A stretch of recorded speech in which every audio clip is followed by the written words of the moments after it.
Donc, dans ce chapitre, nous vous proposons 2 modèles de scénario pédagogique.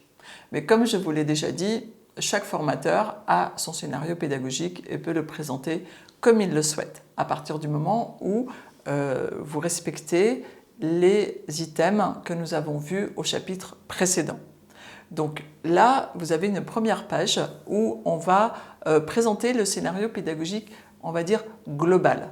Vous avez vu qu'il y a l'intitulé de l'action de formation, d'accord, concevoir des scénarios pédagogiques de formation. Et ensuite, on a l'objectif de formation, d'accord. Donc on a également le public, etc., la manière dont on va évaluer l'action de formation, etc.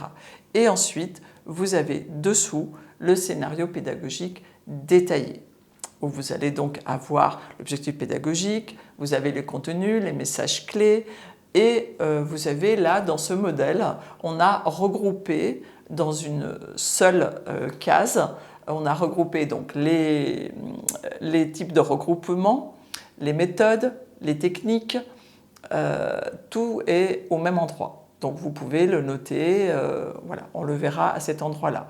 Et puis vous avez ensuite une colonne pour les outils, les matériels, les ressources. Et en fait, on terminera par la durée et le timing. Bon, dans d'autres modèles, vous avez la durée et le timing au début, tout de suite avant les objectifs pédagogiques ou après les objectifs pédagogiques. Peu importe, l'idée c'est que vous ayez tous les items. Voilà, donc à vous de vous construire votre propre modèle et n'oubliez pas effectivement de peut-être rajouter également une colonne pour le scénario alternatif. Maintenant, je vous propose de réaliser un exercice donc à partir d'objectifs et donc de passer au chapitre suivant pour vous exercer à rédiger un scénario pédagogique.